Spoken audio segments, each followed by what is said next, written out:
Welcome, sleepy soul. I'm your storyteller tonight, here to help you drift into deep, peaceful sleep.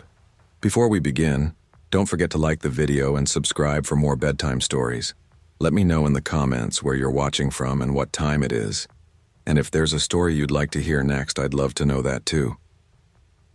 I wasn't even planning to get back on dating apps. After my last situationship fizzled out in a quietly pathetic way, ghosted over a weekend, like my existence couldn't survive someone's Sunday reset, I promised myself I'd take a break. I swore off swiping, promised to focus on work, gym, friends, everything except men who communicated like they were paying per text. But breakup promises are like New Year resolutions. They sound grown up until a boring Tuesday hits. So one night, after a late shift at the clinic and far too much leftover pasta, I caved. I downloaded Hinge, mostly because everyone kept saying, it's the one where people are actually normal. Sure, whatever helps people sleep at night. I set up my profile, 3 pictures that didn't make me look like a hostage, a mediocre prompt about the best pizza in Cincinnati, and a forced smile I'd retaken at least 20 times. I tossed my phone aside, not expecting anything, but within minutes the matches started rolling in. Most were the usual: gym selfies, fish-holding dudes, guys whose opening lines were wide. But one stood out. Elior. A name I'd never heard before. Unique but not obnoxious. His profile showed him standing in front of some coffee shop in Over the Rhine, hands in pockets, slightly awkward smile, messy dark hair, thin wireframe glasses. He looked like the kind of guy who genuinely liked photography, not the kind who pretended to for dating apps. He commented on one of my prompts. "Pineapple does belong on pizza. I'll die on this hill." I replied, "Then we're starting off on the wrong foot, buddy." He wrote back, "Guess we'll have to debate it like grown adults and over pizza." I rolled my eyes but smiled. It had been a while since someone's texting felt human. We ended up talking for almost 2 hours. Life, hobbies, stupid jokes, our worst job stories. He was awkward, sure, but honest. And honestly, it felt refreshing. So when he asked if I wanted to meet at Barrel House Tap Room the following night, I said yes. I wasn't nervous, just curious, and maybe a little hopeful. I arrived 10 minutes late because Cincinnati traffic has a personal vendetta against me. When I spotted Elior waiting outside, hands shoved in his jacket pockets, rocking back on his heels, I felt a small wave of relief. He looked exactly like his pictures. "Hey," I said, waving awkwardly. He smiled, shy but warm. "Hey, Janelle, you look great." "You too," I replied, and it wasn't a lie. We grabbed a table indoors. The place smelled like toasted hops and fried pretzels, and old-school rock hummed from the speakers. It felt casual, safe. For the first 30 minutes, everything was smooth. We talked about work, my clinical assistant job, his graphic design freelancing. He wasn't loud, not overly charming, just real. A little reserved, a little awkward, but sweet. "So what made you download Hinge?" he asked. I shrugged. Boredom, curiosity, peer pressure, the usual. He laughed. "Same. My friends keep telling me I'm too picky, which is rude because I'm literally matching with you, so joke's on them." I raised an eyebrow. That was almost a compliment. "Almost?"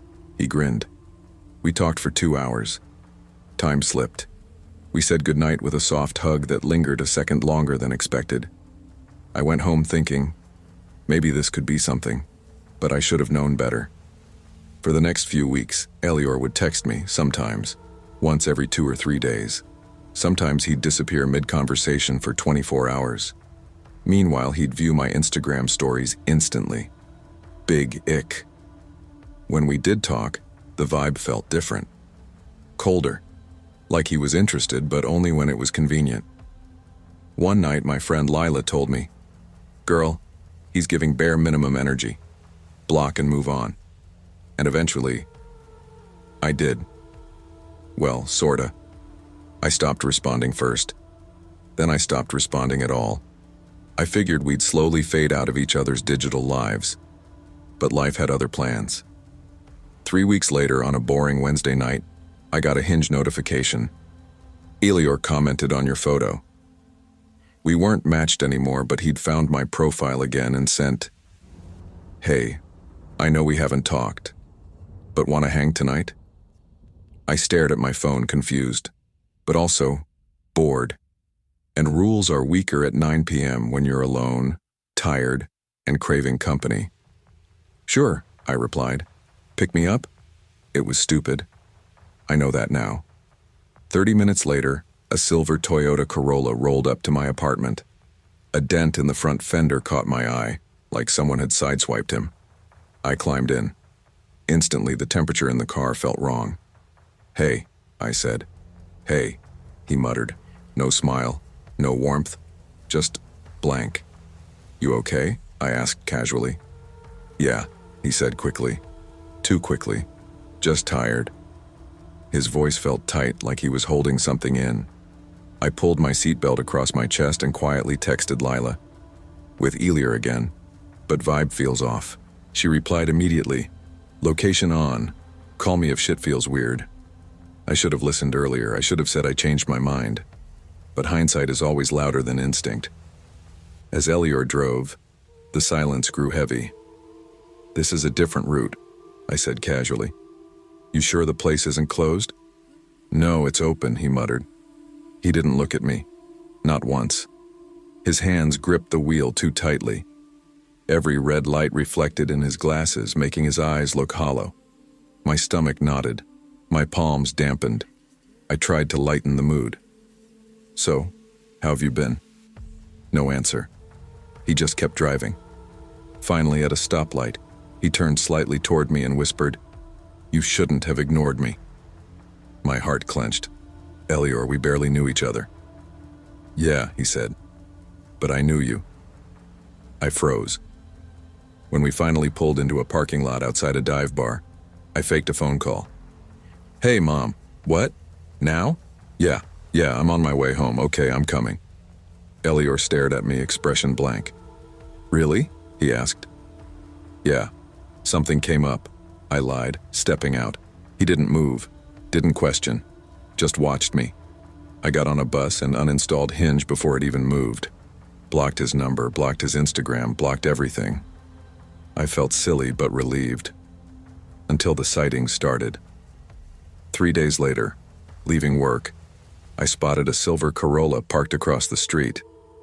Same dent, same license plate numbers I remembered vaguely. I told myself it was coincidence. Cincinnati wasn't tiny. Corollas were everywhere. But then it appeared again. Near my apartment, near my favorite coffee shop, parked 2 spots behind me at the grocery store. Never a Elior, just the car, always the car. My chest felt tight for days. Sleep got harder. Every time I heard footsteps in the hallway outside my apartment, I startled. Lila told me, "Girl, call the police." But I didn't want to look dramatic. I didn't want to seem paranoid. I know now. The worst thing a woman can do is second-guess her fear. It was a Thursday night, nearly 11:30 p.m. I'd stayed late at the clinic and took my usual route home. Quiet residential streets where porch lights flickered and only distant highway noise hummed. My breath fogged in the cold. My keys jingled in my hand. Halfway down the block, a chill surged through me. Not weather, not imagination, but instinct. Sharp, primal. I looked across the street. There it was, Elior's car, parked under a broken street lamp, shadowed, engine off. My steps quickened. My heart hammered. I whispered, "Not tonight, please God, not tonight." Then I felt it. A hand, an arm, a breath against my ear. "Hey, Janelle." Everything inside me collapsed.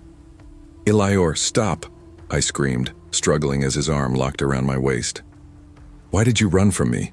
he growled, trying to drag me backward. No, let me go."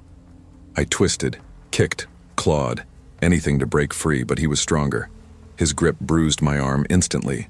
I screamed again, louder, rawer. "Help! Someone help me!" My voice cracked, but I didn't stop. Porch lights flicked on. A door slammed open. 2 people stepped outside. "Hey, let her go!" someone shouted. Elior froze. His breath hitched, and then he bolted, just vanished into the night.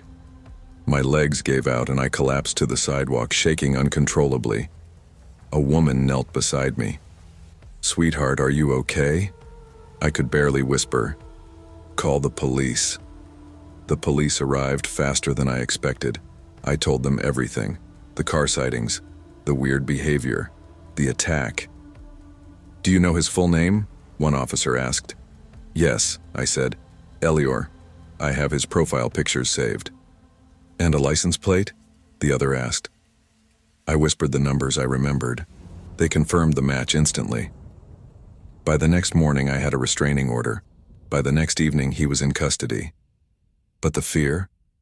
That part doesn't disappear overnight. For weeks, I double-checked every lock. I stopped walking home alone. I installed cameras. I slept with a light on.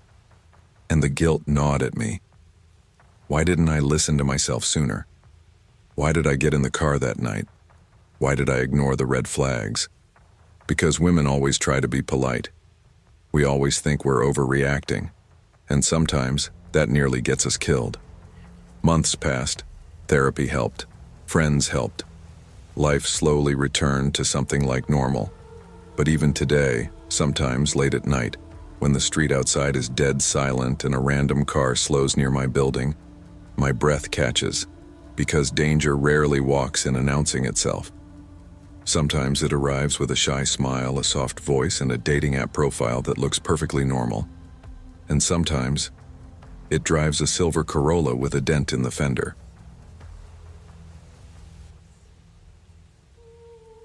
I never imagined that loneliness could feel like a physical weight, like something sitting on your chest every morning before you even open your eyes. But that's exactly what it felt like after my divorce. I was 32, working part-time at a late-night diner in Hillsford, a small city in Washington state where the rain felt permanent and the nights were colder than I ever remembered. I used to share a townhouse with my ex-husband, Cole. Comfortable, warm, ours. After the divorce, I moved into this creaky one-bedroom apartment above a thrift shop, the kind of place where the stairway lights flicker and the radiators bang in the middle of the night like someone's knocking from the inside. Money was tight, like real tight. Some shifts I'd count singles and quarters just to see if I could afford groceries. Still, the loneliness hit worse than the bills. That's why I re-downloaded Tinder. Not because I wanted love. Not because I was ready for anything serious, just conversation, connection. Someone to tell me I wasn't invisible. I remember that rainy Tuesday night so clearly. I was wearing an old sweatshirt, my hair in a messy bun, the smell of burnt coffee lingering in the apartment. The drizzle outside tapped against the window like restless fingers. I was swiping lazily, left, left, left, barely reading profiles. Then he showed up. A guy named Rowan. His profile wasn't like the usual selfie in car or gym bro poses. His pictures looked expensive. High-end camera quality, sharp lighting, stylish outfits. One photo had him by a cliff overlooking the Pacific Ocean. Another showed him in Portland at some modern art gallery. One, weirdly enough, showed him stepping out of what looked like a private terminal of an airport. A part of me rolled my eyes. Another part whispered, "Well, he's different." I swiped right. Not even a minute later, "It's a match," he messaged first. "Rowan. Hey, didn't expect someone like you to swipe right on me." I frowned at my screen. Someone like me? What does that mean? Me. And what exactly am I? Rowan.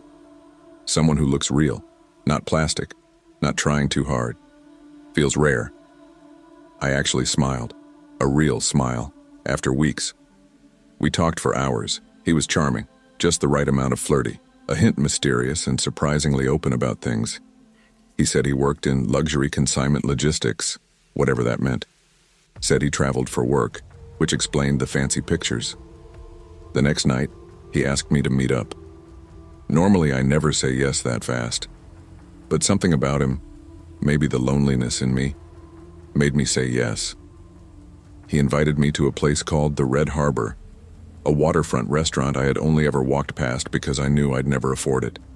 I texted him before leaving. Me. Hey, this place looks pricey. Are you sure? Rowan. Relax, I got you. Just be there at 7. I arrived early, nervous, clutching my old jacket tighter as the wind came off the water. The restaurant glowed like something from a movie. Soft lights, jazz playing, people dressed like their bank accounts actually worked. Then he walked in. Tall, dark hair, clean beard, sharp navy coat, eyes the color of midnight glass. He looked polished, like he didn't belong anywhere near my messy life. He smiled when he saw me. Wow, he said softly. You look even better in person. No one had said something like that to me in months. We talked for 2 hours. He asked about my job, my divorce, my dreams. He listened in a way most people don't. Really listened. But there were odd things too. He avoided questions about his family. He didn't let the server take his credit card out of sight, and he kept glancing toward the windows like checking if someone was watching. When the check came, I panicked internally. He didn't even glance at the amount, just slid a black card inside and handed it back. Don't worry, he said. I invited you. My treat. After the date, he walked me to my bus stop. Let me drive you home, he offered. No, it's fine, I said quickly. He gave me a warm smile, almost too warm. Next time, he said. We met again the next weekend. This time he took me to the marina where he'd booked a private sunset cruise. I stared at the small yacht in disbelief. Rowan, this is too much. We've only gone out twice. He shrugged casually. Don't worry about the cost. The cruise was beautiful, unreal, like stepping out of my depressing life for a few hours. But in between the beauty, little things felt off. He asked questions that felt weird. How much do you make at the diner? Do you live alone? Are your parents nearby? Do you get a lot of packages delivered? Do you lock your windows at night? I laughed some off, but he didn't laugh with me. He waited for answers. Why does any of that matter? I finally asked. He flashed a smile. Just curious. Gotta know the girl I'm treating to sunsets. But the smile didn't reach his eyes. On our 4th date, he said, I'm planning a trip to Belize next month. Come with me. I almost choked on my drink. Rowan, we barely know each other.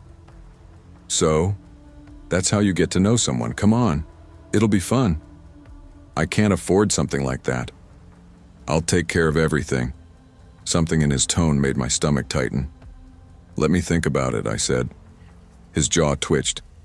Just once. Then he smiled again. Sure. Think. 2 days later, I texted him. Me. I appreciate everything, but the trip is too much. I'm not ready for something so big. No reply. Then my phone rang. I answered. What I heard wasn't the Rowan I knew. It was an explosion of rage. You ungrateful piece of trash. The venom in his voice froze my blood. Rowan, calm down. Calm down. After everything I spent on you, after everything I invested. Listen, I didn't ask you to. He cut me off. You owe me. Do you hear me? You owe me every dollar. My chest tightened. I'm done, I'm blocking you. Try it, he snarled. Just try it and see what happens. I hung up, hands shaking. I blocked him everywhere. Or so I thought. The next morning, 27 missed calls, 54 texts. Rowan, answer the phone. Rowan, you think you can humiliate me? Rowan, you're pathetic. Rowan, pick up, now. Rowan, you think you're safe? I didn't answer. I didn't even leave my apartment. On the 3rd day, I cracked. I called him. He answered instantly like he was holding the phone. Before I could speak, he was screaming again. You need to pay me back. Every dollar. You think I'm a bank? You think I'm some sugar daddy? Pay me or you'll regret it. I don't have money, Rowan. He laughed, a cold, hollow sound. Then maybe I'll take something else. I hung up immediately. At work that night, I couldn't focus. Every time the diner door opened, my heart jumped. Was it him? Was he coming for me? My shift ended at 1 a.m. Cold wind. Quiet streets. I walked from the bus stop to my place, my keys clutched tight. As soon as I turned the corner, I froze. My apartment door was open. Just slightly. Just enough. My blood pressure dropped so fast I felt dizzy. I whispered, "No, please no." I stepped inside. The air felt wrong. Cold. Heavy. Violated. Drawers open. Closet emptied. My backpack torn open on the floor. Someone had been here. Someone had taken their time. I moved slowly to the bedroom. On the bed, a piece of paper. Sharp handwriting. "You're next." My hands went numb. A sound escaped my throat, half sob, half panic. I ran. I didn't stop running until I reached my friend Lila's apartment. She opened the door and screamed when she saw my face. "What happened? Oh my God, what happened?" I couldn't breathe enough to answer. The police arrived at my apartment an hour later. They found fingerprints. They found a shoe print on my balcony. They found a small tracking tag under my kitchen table, like the kind people use on luggage. One officer asked gently, "Do you know anyone who would want to hurt you?" My voice shook. Rowan. They arrested him the next evening. When they interrogated him, everything came out. He wasn't rich. The fancy photos, borrowed places, the dinners, paid with stolen or maxed out credit cards. The yacht, rented under a fake name. He had a pattern: love bomb women, overwhelm them, then demand they pay him back. He had done this before, but with me. He escalated. He admitted he broke into my place because she needed a wake-up call. That's how he phrased it. She needed a wake-up call. For weeks, I couldn't sleep. Every knock on the door made my heart race. Every buzz of my phone made my stomach clench. I hated that he had gotten into my head. One night, while talking to Lila on her couch, I whispered, "Do you think I could have died?" She looked at me, eyes full of fear. "I think you were really close." I moved out of that apartment, got a better job, started therapy, and I stayed off dating apps for a long, long time. Sometimes I still think about how Rowan seemed so charming, so sweet, so attentive. I think about the moment I ignored my gut. My grandfather used to say something. If it feels too perfect, it's probably a setup. Back then I laughed at it. Now it feels like the truth of my life.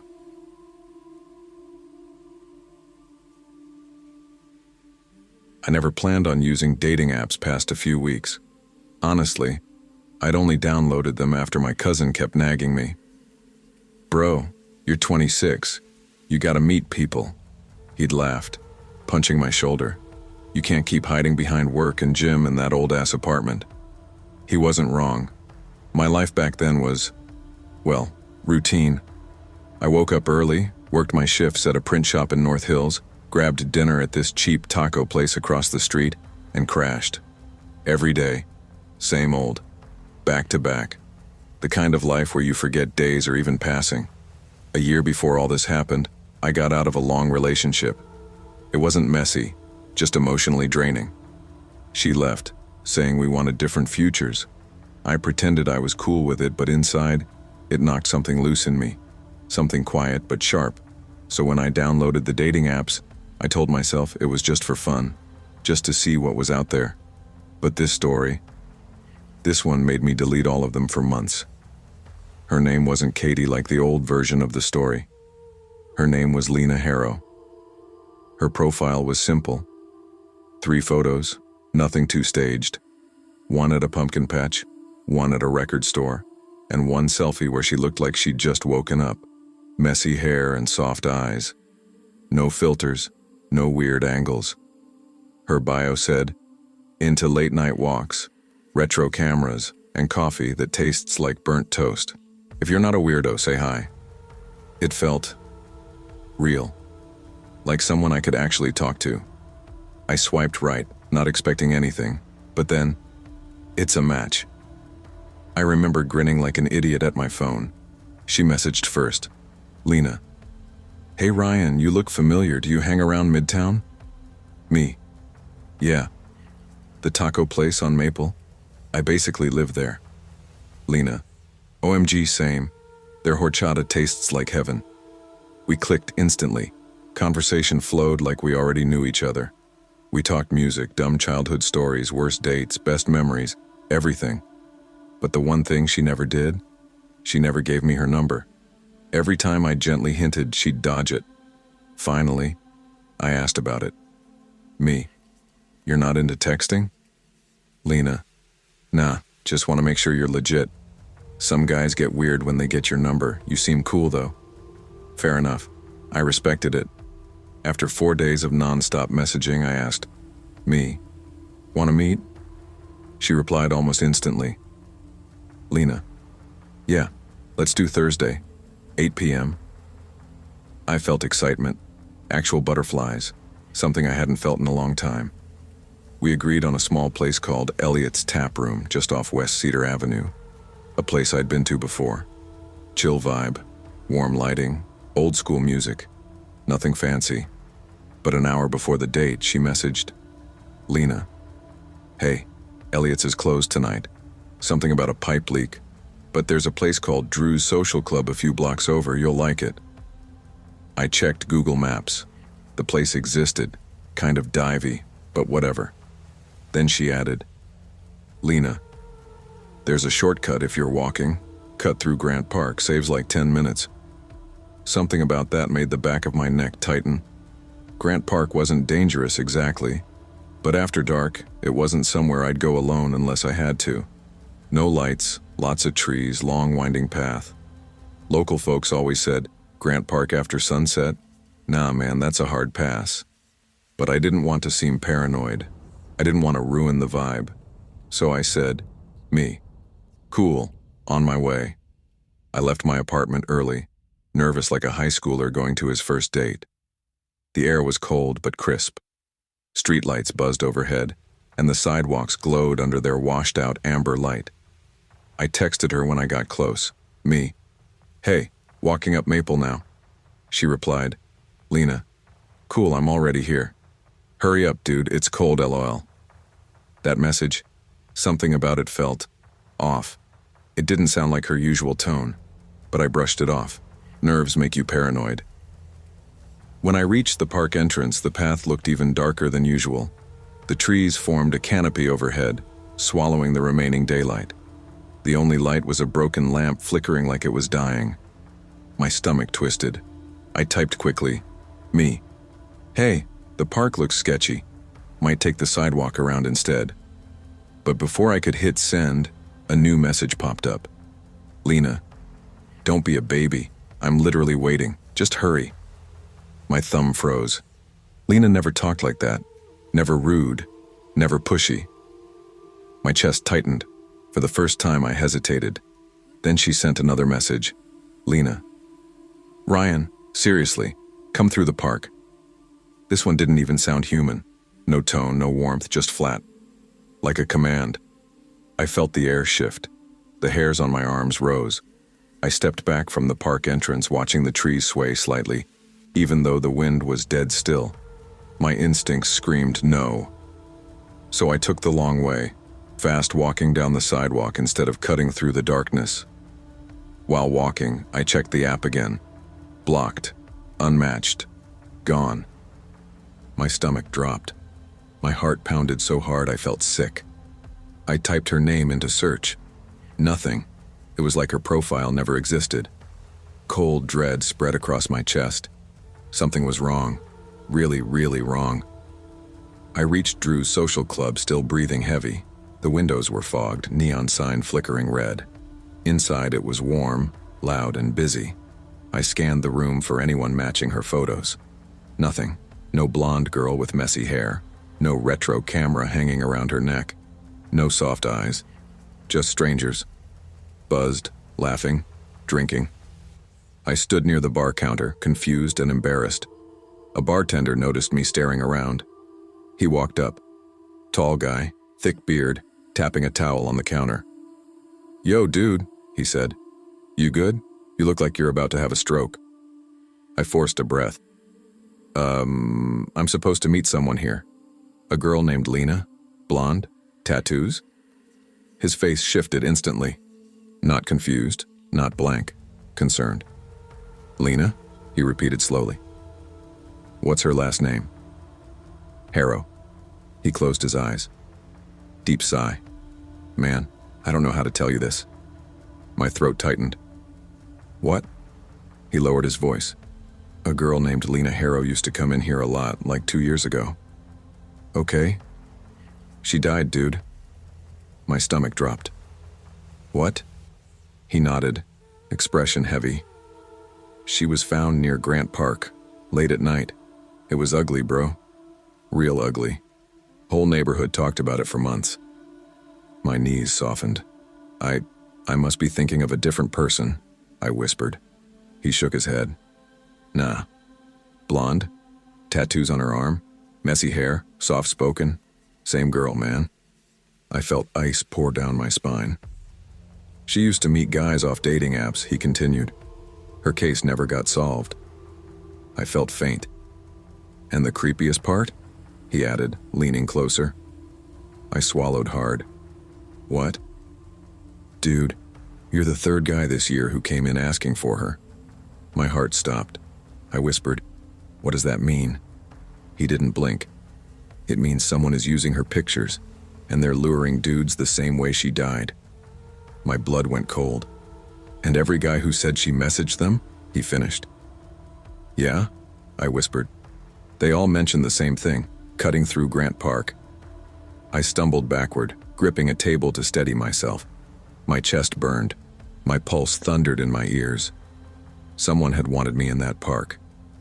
They wanted me in the dark, alone, no witnesses. And when I didn't go, they blocked me, because the plan failed. I reached into my pocket and realized my hands were shaking uncontrollably. The bartender touched my shoulder gently. "You need a ride home, man? I'm serious. Don't walk alone." I nodded numbly.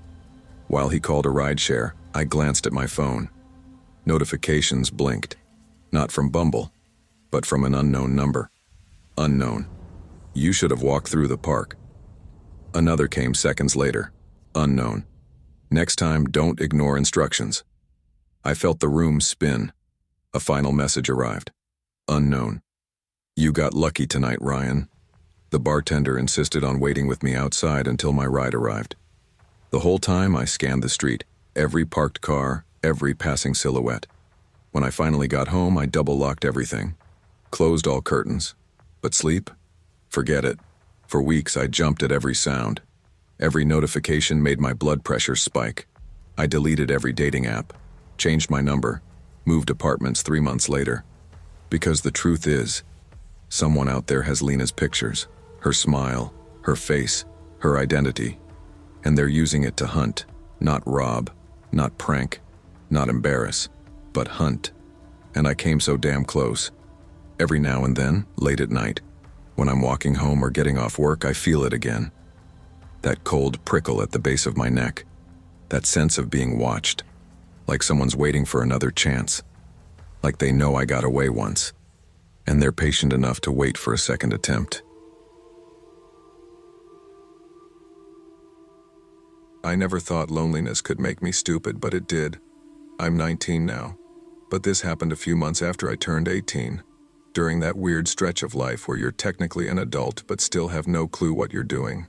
I had just moved from Buffalo to Riverton Heights, a neighborhood on the quieter side of Jersey City, way closer to Manhattan than anything I'd ever known.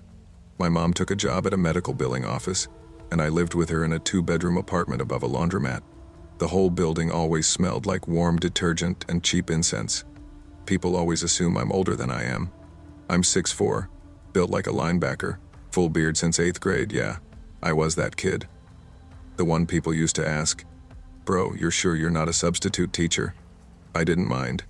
Sometimes looking older works in your favor, especially in dating. Which brings me to the whole reason this story exists.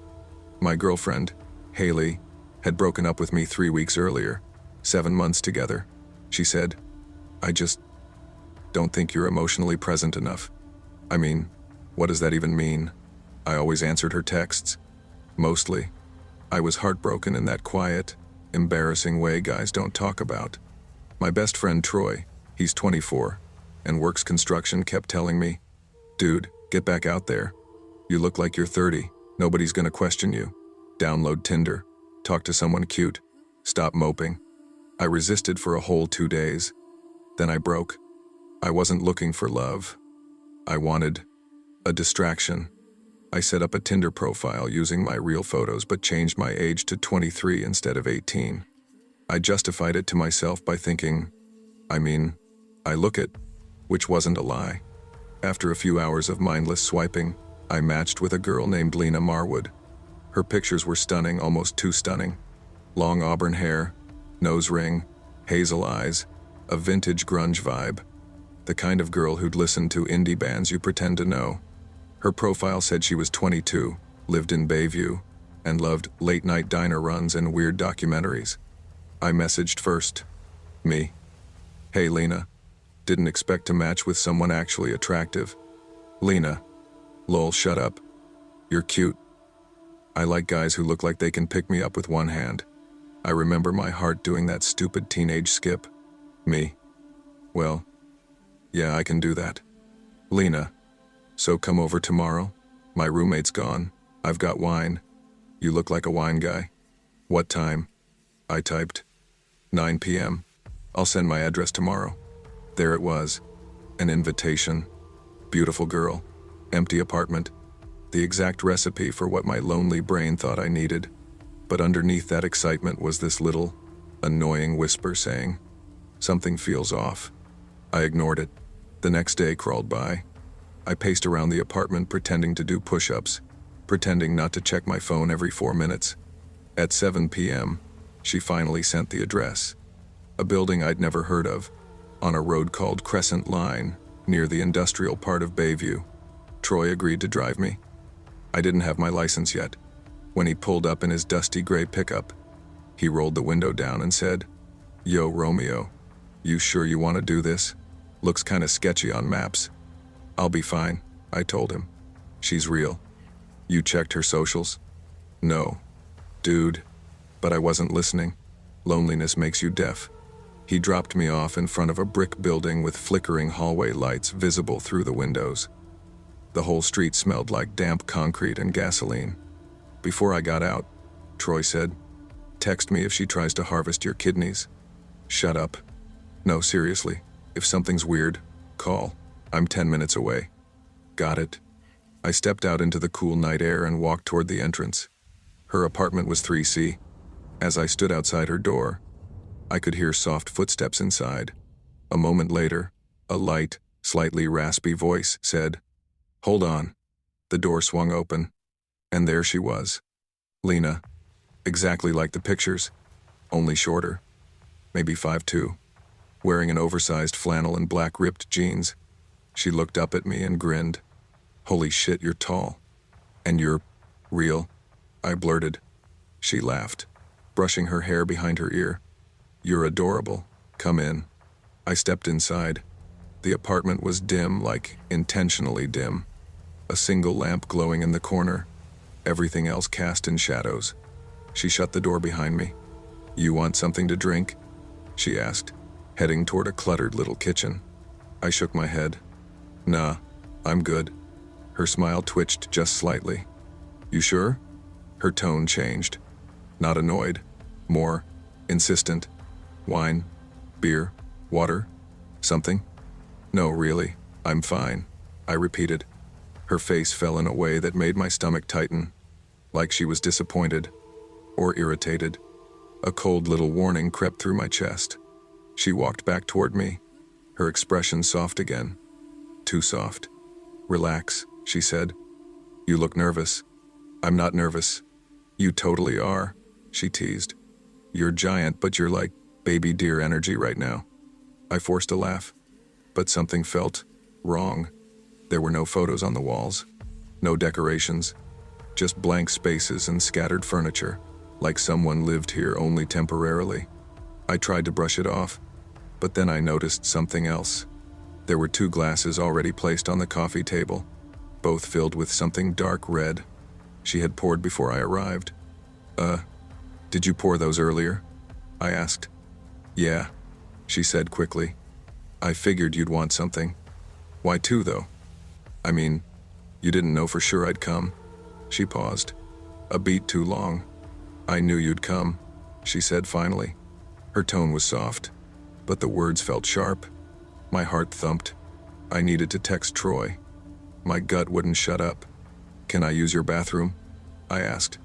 "Sure," she said immediately, almost too eagerly. "It's down the hall." I headed inside, locked the door, and grabbed my phone. "Me? Yo, something's off. Come back." "Troy, say less. I'm on the way." I let out a shaky breath and lifted my head. That was when I saw it. Through the reflection in the bathroom mirror, a shape behind the shower curtain. Very still. Too tall to be shampoo bottles. Too wide to be anything normal. I froze. My breath caught in my throat. The curtain moved. Just the slightest shift. "Hello?" I whispered. No answer. I stepped backward. Slowly. The curtain jerked open. A man lunged out. Not massive, but compact, maybe 5'9", 170 pounds. Shaved head. Eyes wide like he'd been waiting for this moment. "What the?" I yelled as he crashed into me. We slammed into the sink. Pain shot through my shoulder. He tried to grab my wrist, maybe to restrain me. Maybe worse, but adrenaline is a hell of a drug. I shoved him backward with my forearm. He stumbled but didn't fall. Then he came at me again, faster. He swung his fist. It clipped my jaw. Shock hit me like a slap. He was strong, but I was bigger, much bigger. I tackled him. We stumbled into the shower, knocked bottles everywhere. "Stop," he shouted. "For what?" I yelled back. He tried to choke me. Big mistake. I ripped his hands away, grabbed his shirt, and threw my weight forward, slamming him into the tile. He groaned. I punched him twice hard. His grip loosened. Then I heard it. A scream from the hallway. "Lena." She burst in. "What the hell are you doing?" She shrieked. "You're hurting him." "Hurting him?" I spat. "He came at me." She screamed again, this high-pitched, panicked sound. I ran past her, grabbed my phone from the sink, and bolted out of the bathroom. I sprinted down the hall and yanked the front door open. As soon as I hit the parking lot, Troy's truck screeched into view. He leaned out the window, eyes wide. "Get in, get in." I dove inside. "What the hell happened?" he yelled, speeding away. "There was a guy," I panted. "In the bathroom. He attacked me. She set me up. I swear, man. I swear." My hands were shaking so bad I could barely hold my phone. Troy kept glancing at me. Dude, holy shit. Are you okay?" "No," I whispered. "I really don't think I am." For the next 10 minutes, neither of us said anything. The whole world felt silent, like the part of my brain that handles fear had short-circuited. Finally, he said, "We're going to the police." I nodded, staring down at my scraped knuckles. I could have died. I really, genuinely could have died. At the station, I showed the officers everything. The texts, her profile, the address, the bruises forming on my jaw. They wrote it all down. One of the officers, a tired-looking man with a mustache that didn't match his face, said, "So let me get this straight. You go to meet a girl you've never met, in an apartment building you've never been to, and there's a man hiding in the bathroom waiting for you?" "Yes," I said. "And you're underage?" "Yes." "And you lied about being 23. "I look older," I muttered. He sighed. "Son, do you know how many cases like this go nowhere?" My stomach dropped. "What do you mean?" "No cameras in that hallway. No witnesses. No injuries serious enough for assault charges. And the girl can claim she had no idea the man was there. But she knew," I said. "I swear she knew." "Maybe," he said. "But it's your word against theirs." The hopelessness hit me like a punch. I did everything right. I saved every message. I defended myself. And still, nothing. The officer gave me a long look. "You're lucky you walked out of there." I knew that. I really did. For weeks after, I couldn't sleep right. Every shadow looked like someone hiding. Every knock on the door made me jump. Sometimes I'd wake up sweating, convinced someone was standing in our bathroom. I deleted Tinder. Actually, I deleted every social app I had. I didn't tell my mom. I didn't want her to worry or worse, blame herself for moving us here. Troy checked on me every day. "You good?" he'd ask. And I'd always say, "Yeah, I'm good." But I wasn't. Not really. Because the truth was simple. I wasn't supposed to get away. Not that easily. Whatever they had planned, mugging, kidnapping, drugging, God knows what, the plan was real. And I walked straight into it. All because I was lonely, and stupid, and desperate to feel wanted for one night. 2 months later, at exactly 2:14 a.m., I got a notification. A message request from a name I didn't recognize at first. Harper Lane. New account. No profile picture. The message said, "You hit him harder than you think." My heart stopped. Another message came immediately after. "Next time, drink the wine." I blocked the account so fast I almost cracked my screen. But the words stayed burned into my mind. There was never supposed to be a next time. Not for me. Not for anyone. I tell people now. Friends, strangers, anyone who'll listen. Never meet someone for the first time in a private place. Not at night. Not alone. Not ever. Loneliness isn't worth gambling your life. I learned that the hard way. And if sharing this keeps even one person from ending up in a bathroom with a stranger lunging at them, then maybe this whole nightmare serves a purpose. I never thought downloading a dating app just for fun would drag me into one of the most terrifying experiences of my life. I was 26 back then, living alone in a small but decent apartment on Maple Row, a quiet street on the west side of Riverview City, the kind of place where neighbors wave casually but never actually know each other's names. I worked at a marketing agency downtown, the kind of job where you're constantly drained yet never fully accomplished. My routine was the same every day. Work, gym, quick dinner, Netflix, sleep, repeat. Dating hadn't been on my radar for a long time. My last relationship had ended in a messy breakup that left me allergic to anything even remotely romantic. But one evening, after a long day and 2 glasses of cheap wine, curiosity got the better of me. Everyone at work kept talking about dating apps, Tinder, Hinge, Bumble, like they were supermarkets for people. I didn't want to shop. I just wanted to look. So, tipsy and bored, I downloaded Tinder. I wasn't planning to date, wasn't planning to talk, wasn't planning to swipe right on anyone. I just wanted to see what the world looked like now.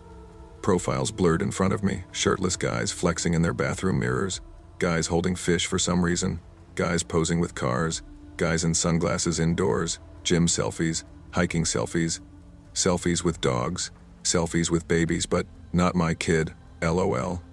I laughed, rolled my eyes, and kept swiping left. In the middle of all that, one profile kept popping up. Same guy, same expression, every single time. His name was Reed. Clean cut, round face, maybe late 20s, slightly overweight, baseball cap in every picture, holding a cup of iced coffee in one, standing near a truck in another. His bio was just one line. Just looking for something real. Cute sentiment, but I wasn't interested. Swipe left. Next day? Read again. Swipe left. Next day? Yes. Read again. I remember saying out loud, "Dude, give it a rest." Maybe he had Tinder Gold. It didn't matter. I wasn't there to match. I closed the app. Forgot about it. Thought that was that. But life doesn't warn you before it starts falling apart. It began with something small, something ignorable. I was out walking my dog, Lulu, my tiny 5-pound Yorkie with a Napoleon complex, at Riverside Park, a place so quiet on weekdays that even the ducks moved like they were tired. Lulu sniffed every leaf like she was solving world mysteries. And then I saw him. A guy walking toward me on the gravel path. A familiar face. Couldn't place it at first. As he got closer, he nodded politely. "Evenin'," he said in a soft Midwestern drawl. I nodded back. "Hey." He passed me. Took 5 steps. Then 10. And then my brain fired. "That's Reed." I froze in place. "No big deal," I told myself. Riverview isn't super small, but it's not huge either. People run into strangers all the time. It doesn't mean anything. But something felt off. He wasn't dressed like a guy who came to the park to chill. Jeans, heavy jacket, boots that definitely weren't meant for walking trails. And he didn't have a dog, or earbuds, or anything. He was just walking, aimlessly, slowly, like he was waiting to run into someone. I shook it off, told myself I was being dramatic.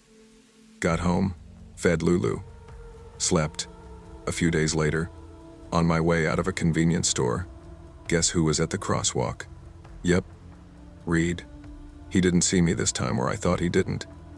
He stood with his hands in his jacket pockets, rocking slightly on his heels, looking around like he was scanning faces. My stomach twisted. What are the odds? I pulled my hoodie up and walked in the opposite direction, pretending to answer a call. A week later, it happened again, and again, at the gas station, near my work building, outside a grocery store, always a distance away, always watching something, always alone. Now it wasn't coincidence. It was too many times. Too close. Too patterned. I stopped going out unless necessary. Started feeling watched in my own neighborhood. But nothing, absolutely nothing, prepared me for the night everything changed. It was late, around 12:45 a.m. I was brushing my teeth, Lulu already snoring on my bed like a tiny chainsaw. I had left the curtains slightly open because I liked the streetlights peeking in. Bad decision. While rinsing my mouth, I glanced at my bedroom window. 2 eyes stared back at me. Human eyes. Wide. Unblinking. Right there. At the window. At my second-floor apartment window. For a full second, I couldn't breathe. I didn't scream. I didn't move. My brain froze. Then we made eye contact. The eyes widened almost like he didn't expect me to see him. And then instantly the face vanished, jerked out of sight like someone had yanked him backward. My heart slammed against my ribs. I ran to the window, hands shaking uncontrollably, and looked out just in time to see a man sprinting away between the hedges. The shape wasn't clear, but the gait, the build, everything pointed to one person. Reed. My voice cracked as I whispered, "Oh my God." I grabbed Lulu, my phone, my jacket, everything. My hands were trembling so violently I nearly dropped the phone twice before dialing 911. The dispatcher was calm. I was not. "Ma'am, is the person still outside?" "No, he ran. I don't know where he went. Oh God. Lock all your doors. Stay inside. Officers are on the way." When the cops arrived, I was still shaking. 2 officers, one older man named Officer Kellen, one younger woman named Officer Mira, walked me through the apartment. Mira checked the window. "Second floor," she muttered.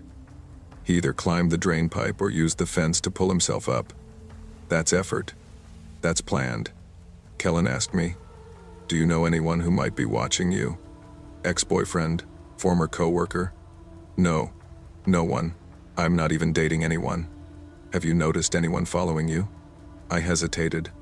Then everything came spilling out: the park, the crosswalk, the gas station, the grocery store. "What's his name?" Kellen asked. I don't actually know him." I swallowed hard. "He's someone from Tinder." Kellen raised a brow. "Matched?" "No, I never swiped right. I only saw his profile pop up a lot." "Do you still have the app?" I nodded. Mira said, "Open it. Show us his profile." My thumb hovered over the screen. I felt nauseous. The app opened. Swipe left. Another face. Swipe left. Another. Swipe. Swipe. Swipe. My stomach dropped. There he was. Same cap. Same truck behind him. Same blank expression. "Reed. That's him," I whispered. Mira wrote down the name. What's his full name? Tinder doesn't show full names unless you match. Kellen muttered. Fantastic. They made me stay at a friend's place that night, my coworker Aubrey, who lived 10 minutes away. Lulu slept curled against my chest. I didn't sleep at all. Next morning, I went to Riverview PD to file a formal report. The investigator assigned to me, Detective Ronan Hale. Rugged and calm like he lived on black coffee and no sleep, listened carefully. You did the right thing calling us right away, he said. We're gonna take this seriously. He asked for every detail, every place I'd seen Reed, every time I felt watched, every twinge of instinct I had ignored. When I finished, Ronan leaned back in his chair. This isn't random. Stalkers don't escalate that fast unless they feel some sort of connection. I've never spoken to him, I insisted. Never matched, never liked a photo, nothing. Doesn't matter, he said. Some men build entire fantasies out of a single glance. Or even an imagined one. He arranged a restraining order, warned me not to walk alone, told me to change my routes, said they'd reach out to Tinder for his info. I wanted to believe it was over. But horror doesn't fade just because paperwork says it should. 2 nights later, I heard footsteps behind my apartment building. Not someone walking, someone pacing, back and forth, slow, deliberate. I froze on my couch. Lulu's ears perked. Then a low whistle drifted up from outside. A slow, taunting whistle. One long note. Pause. Another. My blood turned to ice. I dialed Ronan. He picked up instantly. Detective Hale. He's outside, I whispered. He's here. Lock your doors. Don't go near the windows. I'm sending a unit. I crouched behind my kitchen counter, clutching Lulu, trying not to cry. The whistle continued, and continued, as if he somehow knew exactly where I was hiding. Sirens finally approached. The whistle stopped, footsteps running. When the officers checked the area, they found nothing but footprints in the mud near my window. He was there, watching, waiting. The next morning, Ronan called me to the station. They had found Reed. Real name, Reed Virgil Larson. Age, 28. No criminal record. Worked irregular jobs. Moved apartments often. Reported social isolation. And yes, he admitted to being near my building. His explanation? She kept looking at me on Tinder. I thought she wanted me to. I felt sick. I never swiped on him. Ronan nodded. We know. But in his mind, he built a story. You were the lead. And he was entitled to play along. Reed was warned. Restraining order served. Case documented. But the human mind isn't an app you can delete. Stalkers don't vanish because a judge said so. 2 weeks of quiet passed. 2 weeks of false peace. 2 weeks where I convinced myself I was safe. Then one night around 3 a.m., Lulu barked frantically. Not her playful bark, not her annoyed bark, her panic bark. I opened my eyes and heard it, the unmistakable metallic click of my back door handle turning. My body seized. Someone was trying to get in. I lunged for my phone. Another click, a nudge, a harder shove. Stop, oh God, I whispered. I dialed 911 again. The operator stayed on the line. Stay on the phone with me, ma'am. Officers are 2 minutes away. Get somewhere safe. I crawled into my bedroom closet, shutting the door silently, clutching Lulu so tight she whimpered. Then, boom, the back door slammed open. I slapped my hand over my mouth to smother a scream. Heavy boots entered the apartment. Slow steps. 1, 2, 3. Moving deeper inside. And then a voice. Low, breathy, smiling through the syllables. Danny, I know you're here. My heart nearly exploded. He knew my nickname. I never gave my nickname on Tinder. I never gave my nickname to anyone publicly. How did he know? My hands shook uncontrollably. Lulu trembled against my chest. Footsteps approached the bedroom. He jiggled the handle, chuckled softly. You always looked at me. Don't lie. Tears streamed down my face silently. He pushed the bedroom door open. My closet door was the only barrier between us. I could hear him breathing on the other side.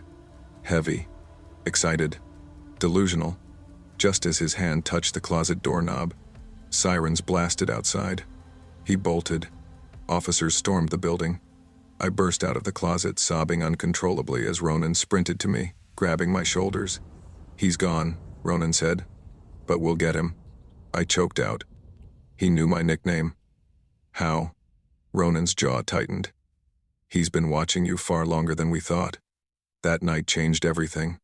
I moved out, stayed with Aubrey for a month, started therapy, quit Tinder, quit dating, quit sleeping without every light on. Reed was caught 3 weeks later trying to break into another woman's apartment across town. He's in custody now. Restraining order reinforced. Case pending. But trauma doesn't obey legal systems. Even now, a year later, I still double-check my locks 3 times. Still avoid walking alone. Still feel my heartbeat spike whenever someone looks at me too long. Dating apps? Never again. Sometimes, late at night, when the wind rattles my window, I hear that whistle again, thin, cold, stretching through the silence like a ghost of fear I can't unlearn. I tell myself I'm safe now. I tell myself it's over. I tell myself he can't hurt me anymore. But trauma has a long memory, and so do I. I never thought loneliness could make a man blind, but looking back on everything now, I see just how far I'd sunk. When I turned 30, I was living in a small, overpriced apartment in Ridgefield Heights, a quiet but run-down neighborhood on the outskirts of Cleveland, Ohio. I had moved there after my breakup 2 years earlier, and somewhere along the line, I convinced myself I was doing fine. But I wasn't. Not even close. I worked an IT support job at a mid-sized insurance office, the kind of job where people only remember your name when their printers stop working. I spent my days resetting passwords and pretending not to hear people whisper, "That quiet guy," when I walked past their cubicles. Outside of work, I didn't have much of a life. I wasn't outgoing. Never had been. Crowded bars, loud music, parties, those things always drained me. Even as a teenager, I was the kid who left school dances early and avoided group photos. Dating was complicated, or better yet, impossible. It wasn't that I thought I was ugly, I wasn't. I was tall, in decent shape, and people always said I had kind eyes. But when it came to speaking, or flirting, or showing interest without sounding like I was reading off a script, I failed miserably. So when an ad for Meet Real Singles Near You popped up one lonely Friday night, I gave in. I downloaded HeartSync, a lesser-known dating app my coworkers claimed wasn't as creepy as Tinder, though I wasn't convinced. Still, I made a profile. I took new photos. I filled in the prompts. I told myself I'd try. I didn't expect anything. Yet, somehow, something happened. A woman named Leora matched with me. Her profile picture looked like sunlight in human form, long, curly hair, warm smile, honey-colored eyes. The kind of woman who seemed so out of my league it felt like a scam. Her bio said she was 27, loved vintage films, worked as a freelance graphic designer, and lived just across town. I remember staring at her picture for a full minute before messaging her the dumbest, driest line ever. "Hey, nice to meet you here." I cringed, hard, but somehow, she replied, "Haha, hi. That sounded adorable." What's up? Adorable. First time any woman had ever used that word for me. We talked, every night, for hours, and she was perfect, funny, sharp, sarcastic, with this way of typing that made it feel like she was laughing between messages. When she sent voice notes, her voice was soft and warm with this tiny Midwestern lilt that immediately put me at ease. For 2 weeks, I lived for those late-night conversations. She called me Cal, even though my name is Callum, and every time she said it, something in my chest warmed. Then one night, around 11:30 p.m., she sent, "Leora, hey, wanna come by tonight? I know it's sudden, but I feel like I've known you forever, lol." My stomach dropped. Meeting in person. Finally, I typed, "Sure. Dinner somewhere?" She replied, "Actually, Do you mind just coming over? I hate restaurants. Too loud. Too many people. I'd rather just hang out here. That should have been my first red flag. A gorgeous woman inviting a guy she'd never met into her home? Late at night? No hesitation? But loneliness makes you stupid. I said yes. She sent her address, a place called Pine Hollow Drive, near a strip of old houses built before the 1972nd. I got there by bus around 12:10 a.m. The neighborhood was quiet in a way I didn't like. No porch lights, no street lamps working. Just these long stretches of shadow between aging houses. Leora's address led me to a small, single-story house with faded green siding and a porch light that flickered like a dying firefly. This can't be right, I muttered to myself. I texted her. Hey, I'm here. Are you sure this is your place? Immediately. Yep. Garage doors open a little. Come in through there. Front lock is busted. I swallowed. Walked toward the garage. The main door was cracked open, not fully. Just enough for someone to crouch under. Inside. One dim bulb flickered over a cluttered room. No car. Random storage boxes everywhere. I hesitated. Hey, Leora? I called out softly. No answer. I crouched, ducked under the opening, and stepped inside. My eyes adjusted. Then I froze. A man in a dark hoodie and black mask stood across the garage, holding a knife. We locked eyes. For one breath, just one, the world stopped. Then he sprinted toward me. Hey, no, get back, I yelled, stumbling backward. The garage door suddenly jerked and began sliding down on its own, like someone had pressed the automatic close button.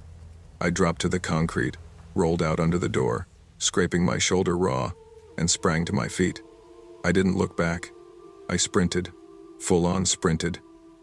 Down the street, across the corner, past a row of houses until I saw a 24/7 Waffle Junction glowing like salvation.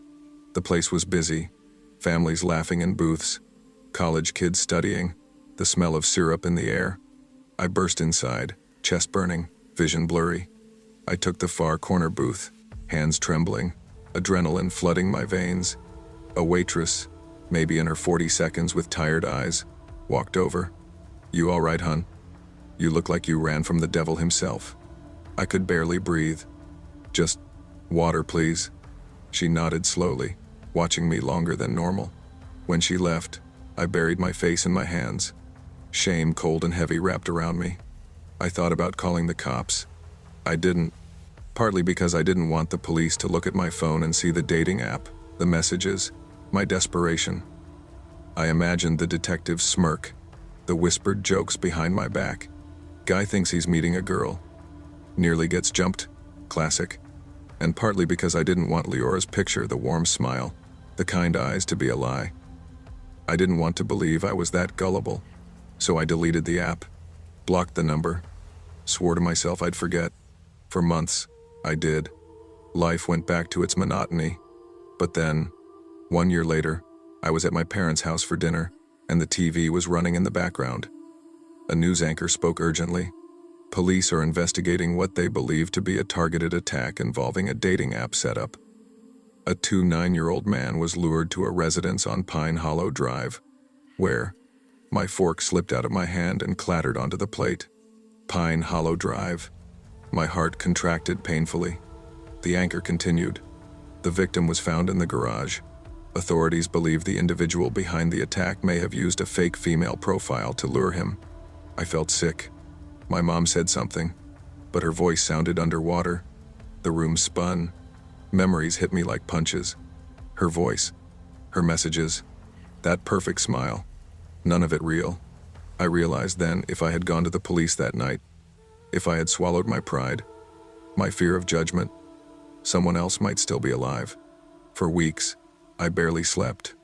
Every time I closed my eyes, I saw the masked man running at me. I heard the garage door sliding down behind me. I saw the bright Waffle Junction sign. But worse, I heard the imagined voice of the man who died. A stranger. Someone who walked into the same trap I escaped from. Someone who didn't get out. And the guilt. God, the guilt crushed me. One night, unable to sleep, I drove back to Pine Hollow Drive. I parked 2 houses away from that same pathetic greenhouse. The place was boarded up now. A yellow, "No trespassing under investigation" sign hung crooked on the porch. I sat in the car, gripping the steering wheel so hard my knuckles whitened.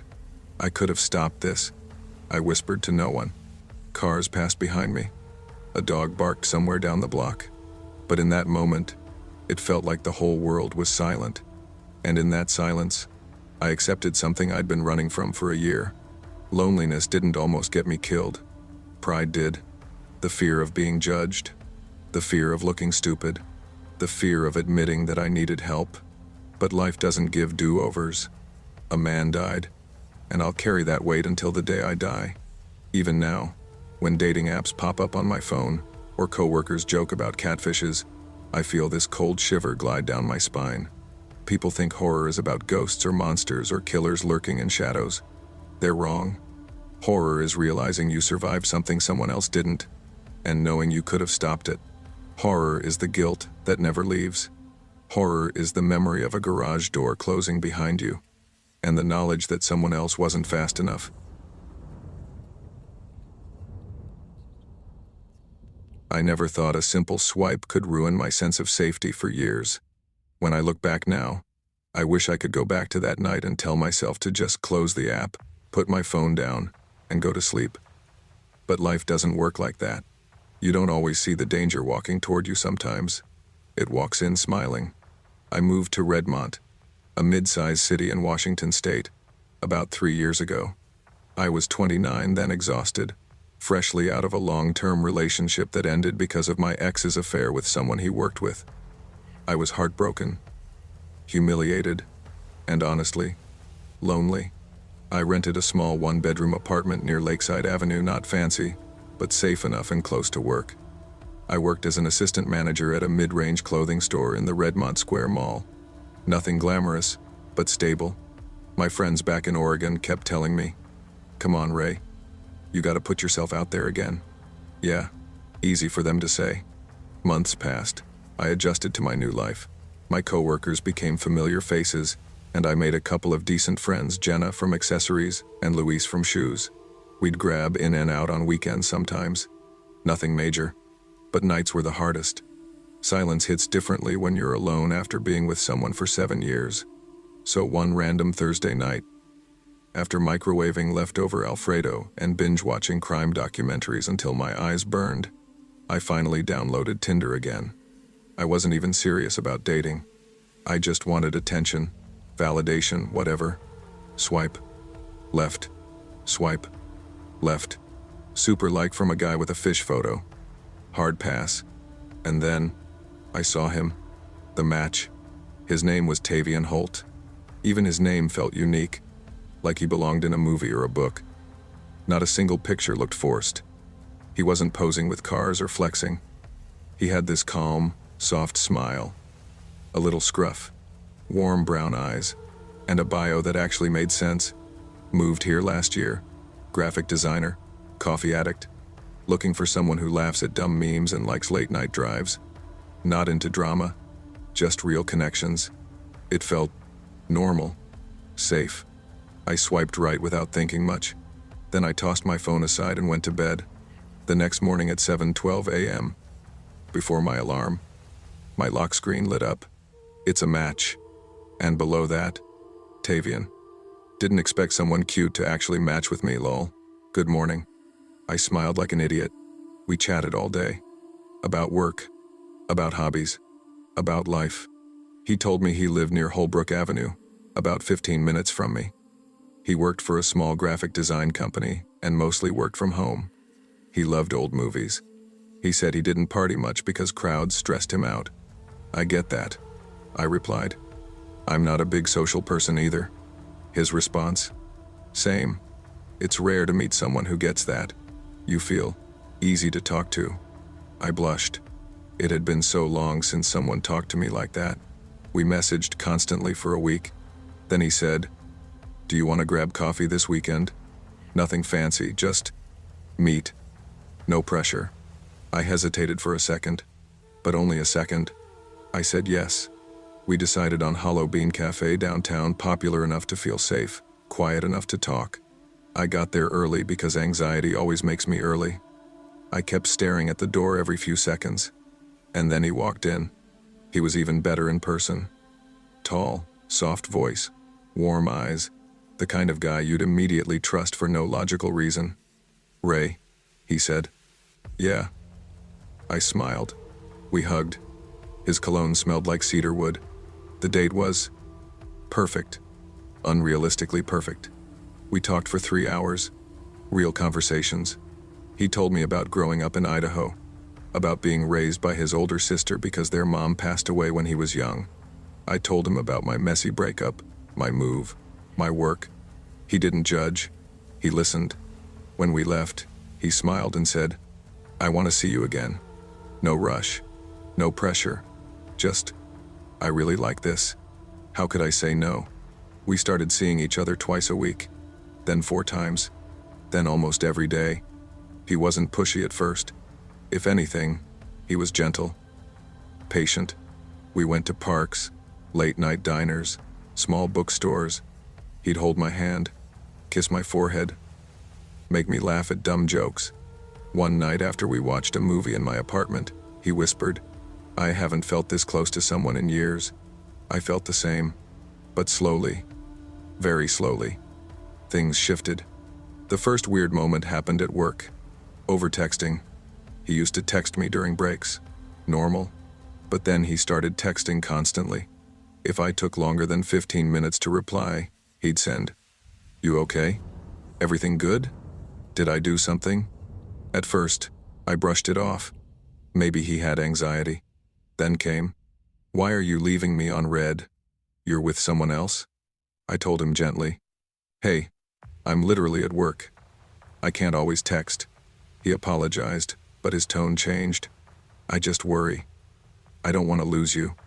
You're all I've got." All he's got? After just 2 months, I ignored the discomfort. One Sunday morning, I woke up to banging on my apartment door. I checked the peephole. Tavian. I opened it. Confused. "What's going on? Are you okay?" "I just missed you," he said. "You weren't replying." I was asleep. He laughed awkwardly. "Oh, yeah. My bad. I don't like waiting." It wasn't funny to me, but I let him in.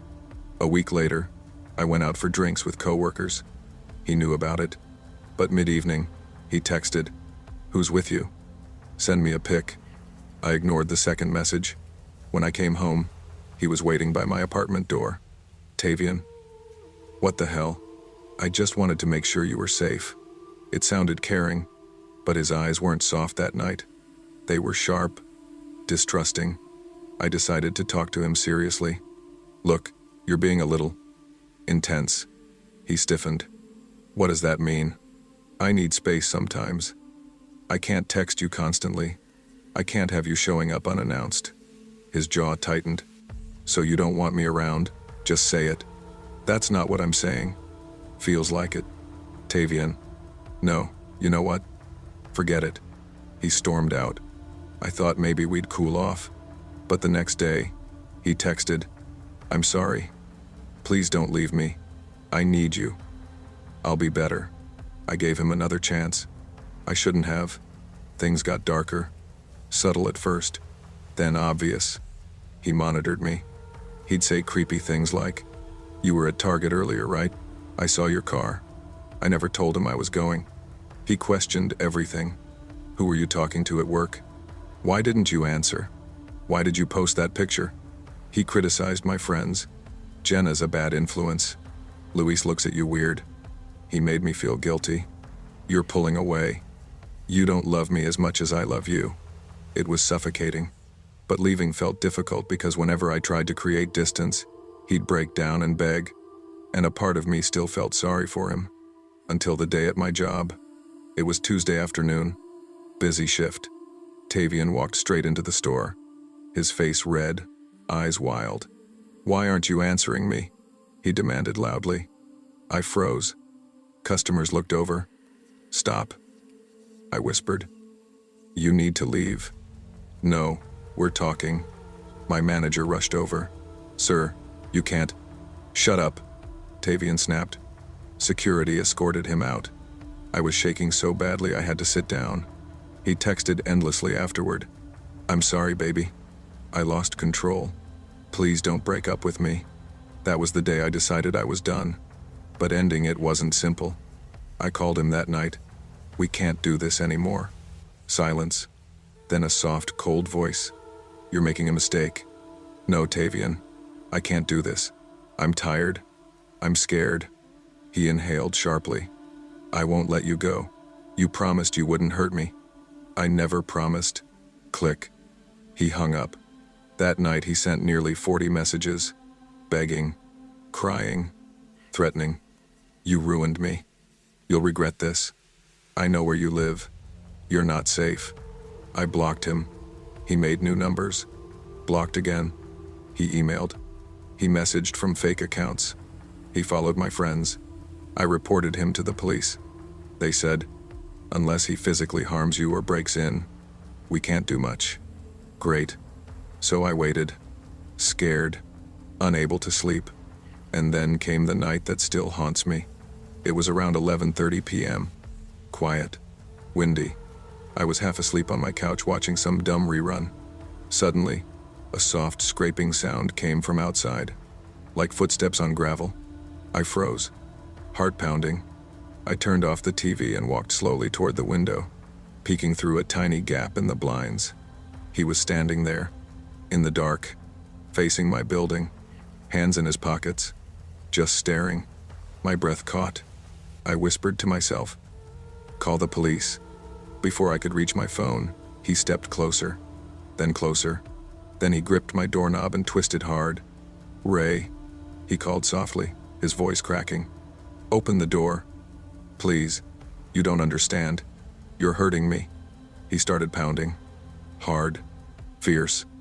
"Ray, open it." I panicked and backed away, fumbling for my phone. He kept pounding, shaking the entire frame. "You can't do this to me. Ray, please don't make me do something stupid." I was sobbing as I called 911. He continued hitting the door, trying to force it. He kicked it so hard once that I screamed. Then, sirens. Red and blue lights. He stopped. I saw him raise his hands as officers surrounded him. He shouted something, but I couldn't hear. My ears were ringing. He was arrested for disorderly conduct and attempted forced entry. That night, I filed for a restraining order. That was 2 years ago. The restraining order kept him away legally, at least. He moved out of Redmont eventually. Or so they told me. My life got calmer, but not normal. Because normal people don't jump at shadows. Normal people don't panic when they hear footsteps behind them. Normal people don't double-check their locks 5 times. Sometimes I still dream of that pounding on my door. Sometimes I still wake up to imagined footsteps. And even now, even after all this time, every time I walk past a crowded place and hear someone call my name, or see a man in the distance wearing a similar jacket, my stomach drops, because I know something. People like Tavian don't just disappear. They linger, in the corners of your memory, in the dark parts of your fear, in places where restraining orders can't reach, and I still don't know what I would do if I ever saw him again.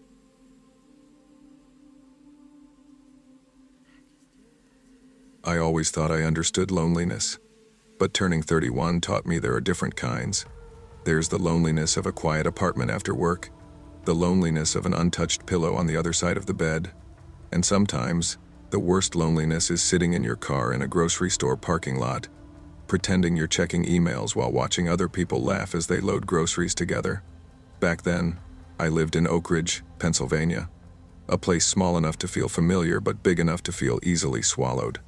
I worked as a medical billing associate, basically hours of staring at screens, listening to insurance reps tell me, "Ma'am, you're on hold with the wrong department. People think women only get lonely when they don't get attention. Trust me, it's worse when you get the wrong attention." My last relationship ended 2 years earlier, when my ex moved out while I was at work. No fight. No warning. Just a single text. "I can't do this anymore. I'm sorry. Take care." I spent the next year pretending that didn't break me. After that, dating felt pointless. The apps felt like a marketplace of red flags. Men who wrote no drama, no crazies. Men who posed with fish. Men who spelled "you're beautiful" like it was a challenge they kept losing. But loneliness has a way of convincing you to bargain with habits you swore you'd never pick up again. So one cold Friday night, wrapped in a hoodie and drinking the worst instant coffee alive, I opened Tinder. That's when I saw him. Evan. But not the stereotypical handsome guy. Not gym photos or shirtless selfies. His profile had soft, natural lighting, like someone had taken the pictures without him knowing, standing near a river, smiling with his eyes half closed, wearing a simple dark gray flannel. His bio said, "Just looking for someone real. Small town raised. Mechanic. Dog dad." It wasn't special, but it wasn't trying too hard either. I swiped right. We matched instantly. My heart jumped in a way I didn't want to admit. He messaged first. "Evan. Hey, didn't expect to match with someone actually normal out here." Me. Define normal? Evan. "You're not holding a dead fish. Good start."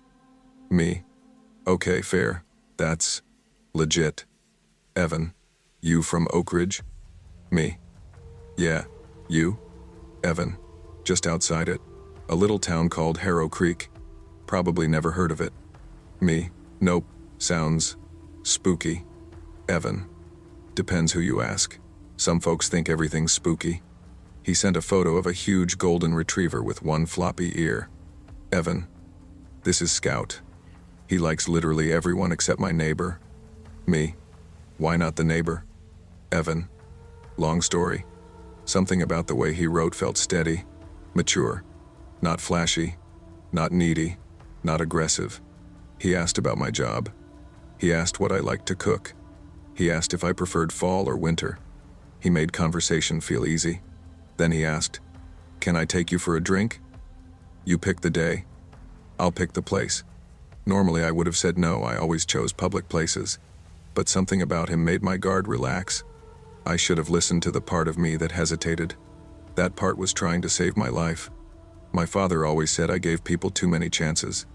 "You look at folks the way you look at stray cats, kid," he'd say. "You assume they're gentle until they bite you." He wasn't wrong. Growing up, my house wasn't dangerous, but it wasn't calm either. My parents argued like it was a hobby, and my mom coped by disappearing to her sisters for alone weekends that lasted weeks. So I learned early to become the peacekeeper, the fixer. The one who soothed, apologized, smoothed edges, stayed quiet. Dating as an adult? You can imagine how well that translated. I picked men who needed healing, men who needed patience, men who needed something from me that I didn't have enough of. So, when a man like Evan came along, soft-spoken, calm, grounded, I didn't just feel attraction. I felt relief. And relief can be dangerous. We agreed to meet Saturday at 7. He texted, "Can I pick you up? Place is hard to find." I should have said no. I know. Trust me, I've replayed this 1,000 times. But the loneliness in my chest whispered, "It's fine. He seems safe." I texted him my address. At 6:58, I got a message. Outside. I slipped on a simple black dress, grabbed my purse, and headed downstairs. Outside, parked under the street lamp, was a white Chevy truck, older, slightly dented, but clean. Evan stepped out and waved. He looked exactly like his pictures, maybe better. Tall, broad shoulders, light brown hair tucked under a worn baseball cap, faint stubble, warm smile. But there was something else, something I didn't notice until later. A kind of stillness, like he moved slower than his thoughts. "Hey," he said, walking up with an easy grin. "You look great."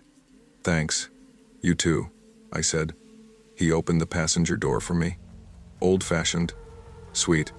I climbed in. The truck smelled faintly of pine and motor oil. "Ready?" he asked once he was inside. "Yeah." He tapped the steering wheel. "Cool. It's maybe 25 minutes away. You'll love it."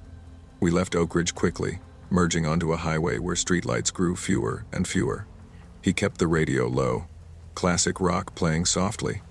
"So," Evan said, glancing at me. "You always this nervous on first dates?" I let out a breathy laugh. "That obvious?" "A little," he said. "It's okay. I get it. We talked about movies, music, his job at a repair shop, my job at the clinic. Then he asked, "You ever been to Harrow Creek?" "No, I've barely heard of it." He smirked. "Most people haven't." "What's it like?" He shrugged. "Small, quiet. Folks keep to themselves." He tapped his fingers on the steering wheel, almost distracted. "You'll see." The way he said it didn't seem weird at the time, but now I remember the words exactly. We pulled up to a dusty, run-down bar with a flickering sign that said, "Ridge Runner Tavern." It looked like the kind of place where someone would get stabbed over a pool game. "You sure this place is okay?" I asked. "Trust me," Evan said. "It's chill. Locals only vibe." Inside, the air was thick with cigarette smoke, even though smoking inside was illegal. A couple of middle-aged men sat at the bar. A woman with stringy hair shoveled peanuts into her mouth in the corner. Everyone looked at us when we walked in. Not just glanced. Looked. Like they were measuring me. Or recognizing something. The bartender nodded at Evan. "Evenin', man." "Hey," Evan said casually. "2 whiskeys." "Neat." I raised my eyebrows. "Whiskey?" He grinned. "Come on, live a little. I'll just take a Coke," I said. His smile tightened for half a second, then loosened. "Sure," he told the bartender. We sat at a small table near the back. The wood was sticky. "So," he said, leaning forward, "you're even prettier in person." "Thanks," I said, flushing. "And no crazy exes, right?" He joked. "No, I'm not the dramatic type." His eyes flicked over my face. "Good. I hate drama." He said it like a warning. The longer we talked, the more I noticed something. Evan wasn't nervous. Evan wasn't awkward. Evan wasn't shy. He was observing me, watching every reaction, every blink, every tilt of my voice, like he was studying me. At one point, a guy at the bar looked at me for a moment too long. Evan's jaw clenched. "The hell you looking at, Rick?" he snapped. Rick raised his hands defensively. "Just chill, man." Evan muttered, "Idiot," under his breath. He looked back at me and forced a smile. "Sorry, dude's weird." I swallowed. "Do you come here a lot?" "Yeah," he said. "It's my spot." Something in his tone made my stomach twist. The Coke didn't help. After a while, he ordered 2 shots. "For us," he said. "I'm good," I replied. "Just 1," he insisted. "I really don't want to." He stared at me for a second too long. Then he chuckled softly. "You're cute when you're stubborn." He downed both shots himself. That's when I realized something. Evan wasn't tipsy. He wasn't drunk. He was drinking fast. Purposefully. Meanwhile, my phone had 0 service. When I told him I wanted to head home early, he blinked slowly. "You serious?" "Yeah. I'm just tired. We barely got here." "I know, but you know how far I drove." The softness in his voice was gone, replaced with quiet anger. "I'm sorry," I said. "I just don't feel good." For several seconds, he didn't move, didn't speak, just stared. Then, finally, "Fine. Let's go." He drove faster, harder. The truck rattled with every bump. He didn't speak for the first 10 minutes. Then he said, "You know, you could have just said you weren't into me. It's not that. I'm not stupid," he muttered. "I liked you," I replied honestly. "I just don't feel comfortable right now." "Comfortable?" he snapped. "Because I picked a bar outside your little bubble? It's not that." "What then? You think I'm some creep?" My throat tightened. He hit the steering wheel once hard, then pulled onto the shoulder of a dark, empty road. "Get out," he said quietly. "What?" "Get out." My whole body froze. "I'm not joking," he said. "If you're not into this, get out." I unbuckled slowly, heart pounding. He leaned toward me slightly, voice low and cold. You really shouldn't have wasted my night. I stepped out and closed the door. He sped off, tires kicking gravel into the air. I stood there shaking, surrounded by trees, darkness swallowing both ends of the road. No signal, no cars, no lights, just the sound of my own pulse. I walked and walked. The cold numbed my arms. My heels blistered my feet. Every rustle in the woods made my spine stiffen. After almost an hour, I saw headlights. I stepped back, unsure whether to hide or wave. The car slowed. An older woman rolled down her window. "You all right, sweetheart?" she asked. I nearly cried.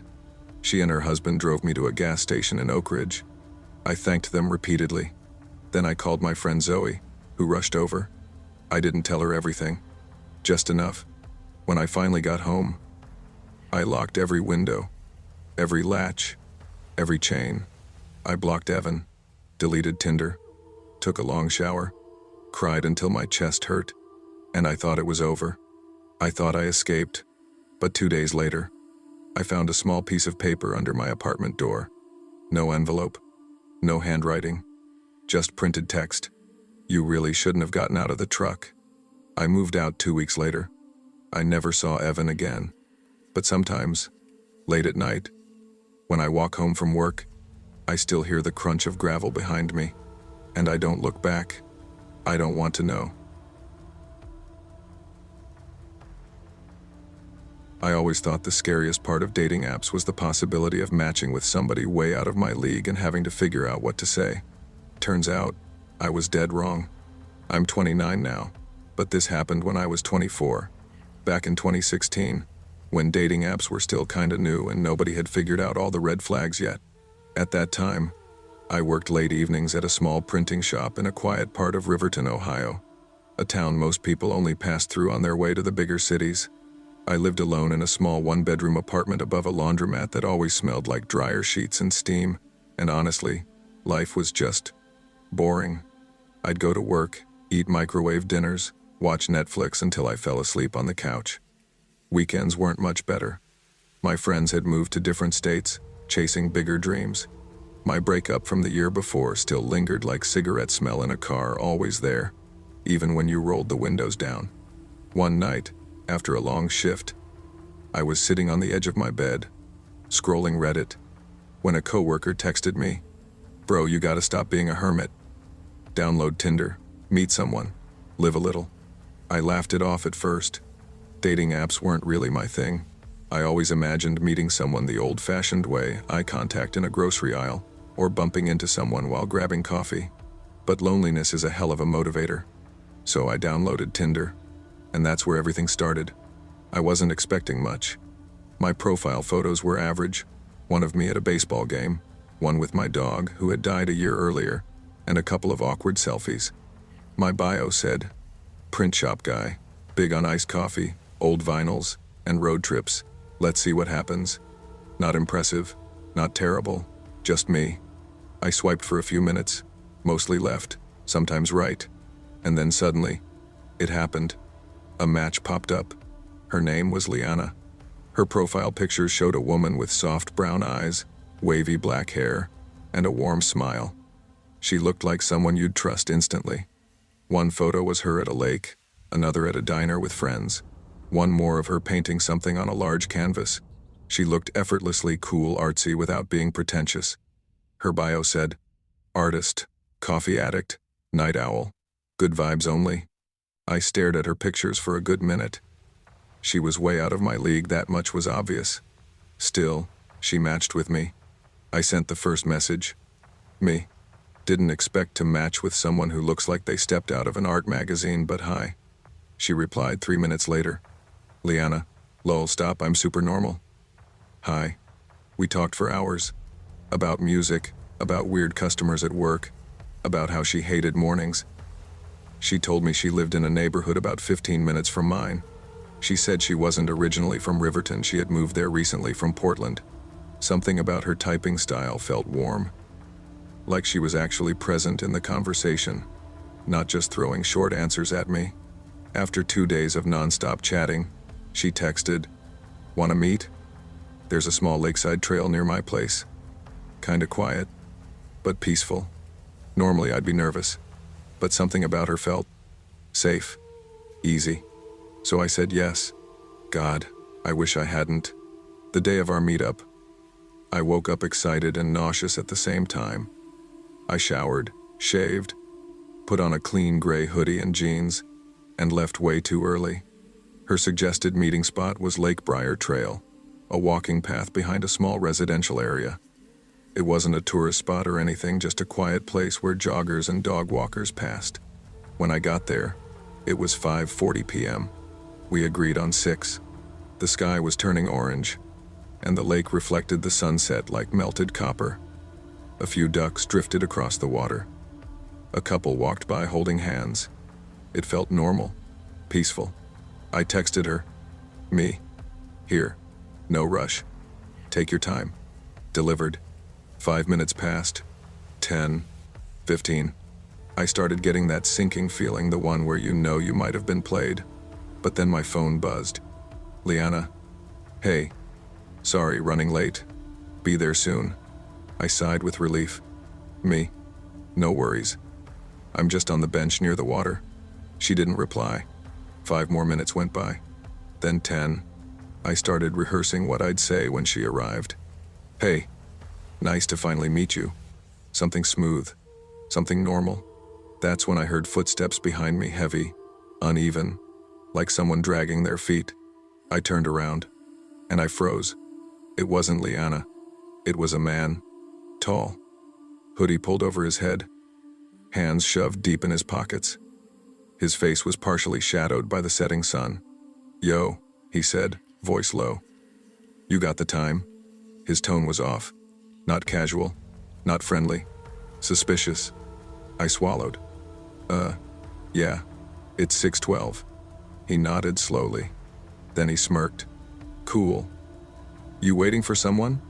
Every instinct in my body screamed, "Don't answer him." But I had already slipped. "Yeah," I said, "meeting a friend." His smirk widened. "A friend, huh? Or a date?" His eyes narrowed. "You on Tinder, man?" My stomach dropped. How the hell would he know that? I tried to play it off. "I'm not sure what..." He cut me off.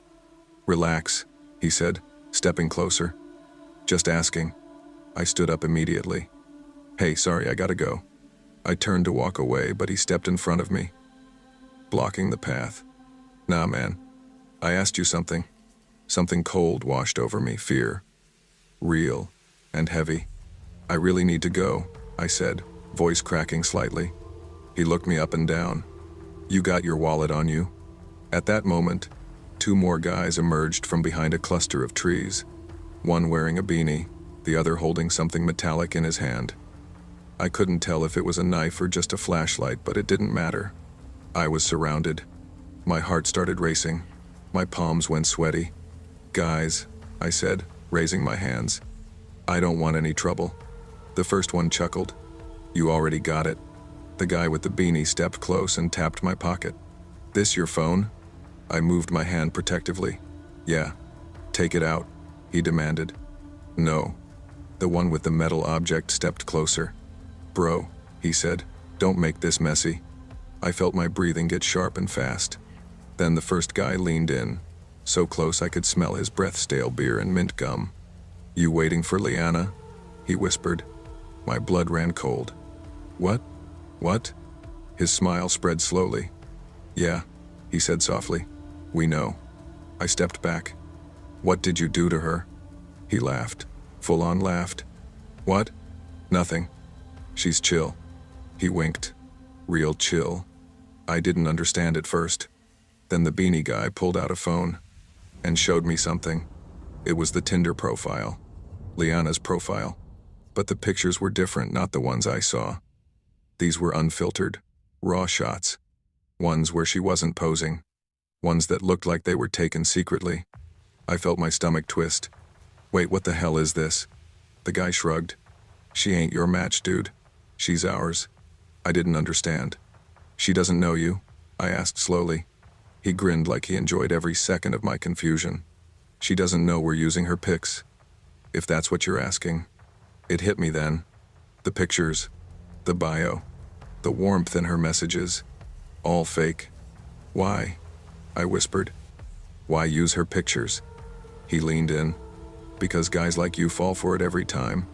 They weren't trying to rob me, not really. They wanted something else. Unlock your phone, the guy said. No. He clenched his jaw. Unlock the phone. Why? I said, voice trembling. What are you gonna do? He rolled his eyes. Bro, don't be stupid. Unlock it. No. The guy holding the metal object raised it, and it definitely wasn't a flashlight. Unlock it, he repeated. I panicked. I swung my arm at the first guy and shoved him back. He stumbled. The beanie guy tried grabbing me, but I twisted away. And I ran. Hard. I heard all three of them yelling behind me. Grab him. Go around the trail. Cut him off. Branches clawed my face as I sprinted through the trees. I nearly tripped twice but forced myself to keep moving. My lungs burned, my legs throbbed, but adrenaline kept me going. I didn't look back. Not until I reached the end of the trail and burst onto the street. Cars, houses, streetlights. Finally people. I bent over, gasping, checking behind me. No one. I pulled out my phone with shaking hands. A new message. From Liana. Hey, sorry I'm late. Where are you? My stomach twisted. I typed, who is this? Don't text me again. I hit block, and unmatched instantly. Then I requested an Uber home. I didn't breathe normally again for hours. I thought it was over. A weird catfishing scam. A mugging attempt. Whatever. But one night, around 11:30 p.m., I was locking up the print shop when I saw something across the street. A man, standing under the streetlight, hood up, hands in pockets, staring straight at me. The same guy from the trail. My throat went dry. I pretended not to see him and walked quickly to my car. I didn't look back until I was inside with the doors locked. He was still there, still staring. He didn't move. I drove off as fast as I could. But from that night on, I kept seeing them. One at the gas station, another near the grocery store. Once, I saw the beanie guy sitting in a car across from my apartment building. Every time they pretended not to notice me. Every time my stomach dropped. And every time, a thought clawed at my brain. They weren't done with me. 2 months after the incident, I had almost convinced myself I was being paranoid. Then, one morning, I woke up to a message request on a new social app I had barely used. From someone named Elle. My chest tightened. I opened it. There she was. The real Liana, the woman from the pictures holding a paintbrush in her hand. Smiling. A short video attached. She said, Hey, I don't know who you are, but I'm getting messages from guys saying we matched on Tinder. I don't have Tinder. Never have. My vision blurred. Another message. If you ever talk to someone pretending to be me, please be careful. Some weird stuff has been happening. And then, I think someone's watching me. I felt a chill spread up my spine. Before I could reply, she sent one last message. They're not who you think they are. And then she disappeared from the app. Account deleted. I came home from work one night, exhausted, threw my keys on the table, microwaved leftovers, and sat on the couch. My phone buzzed. A text from an unknown number. Hey man, long time no see. My heart dropped. Another message. Funny running into you the other day. My blood turned cold. I hadn't run into anyone. Then, a picture came through. My apartment building, taken from the sidewalk. Another picture. My window. Lights off. Curtains half drawn. The next message. Told you we'd catch up. I dropped the phone. My hands were shaking so hard I couldn't even pick it back up at first. When I did, another picture came in. Of me, walking into my building earlier that evening. The message below it said, Smile next time. I wanted to call the police, but what would I say? I didn't know their names. Didn't know where they lived. Didn't know anything. And worse, they clearly knew everything about me. The final night, 2 weeks later, after barely sleeping, barely eating, constantly checking my windows, something happened that made me move out of Riverton entirely. It was 3:17 a.m. Someone knocked on my door. Not banging, not loud, just one. Soft, deliberate knock. Tap. I froze in bed. Another knock. Tap. I grabbed my phone, hands shaking uncontrollably. I didn't move, didn't breathe. A third knock. Tap. Then a voice, soft, familiar, whispered through the door. "Open up, man. We just want to talk." My whole body went cold. "Come on. Don't be weird. We're friends, remember?" I covered my mouth to stop myself from making noise. Then, the doorknob jiggled. Slowly, then harder, then aggressively. "Open the fucking door." I silently dialed 911, barely able to whisper. When the operator answered, I whispered, "Someone's trying to break into my apartment. Please send someone." The doorknob rattled violently. Then, a loud kick. The wood cracked. I flinched so hard I nearly dropped the phone. Another kick. Another crack. My heart hammered like it wanted to break out of my chest. Then, sirens. Distant but approaching. The kicking stopped. Footsteps thundered down the stairwell. I didn't move until officers arrived and knocked, announcing themselves. When I opened the door, they shined flashlights on the damage. The frame split, lock twisted. Wood split open, but the men were gone. The cops asked questions, filed a report, telling me they'd keep an eye out. They didn't find anyone. They never would. I packed a bag that same night. By dawn, I was gone. New apartment, new job, new city. I changed my number, deleted all dating apps, stopped going out at night. I still check the peephole every time someone walks past my door. I still can't sit near windows after dark. And sometimes, just sometimes, I swear I see a tall figure across the street, hood up, hands in pockets, watching, waiting, smiling.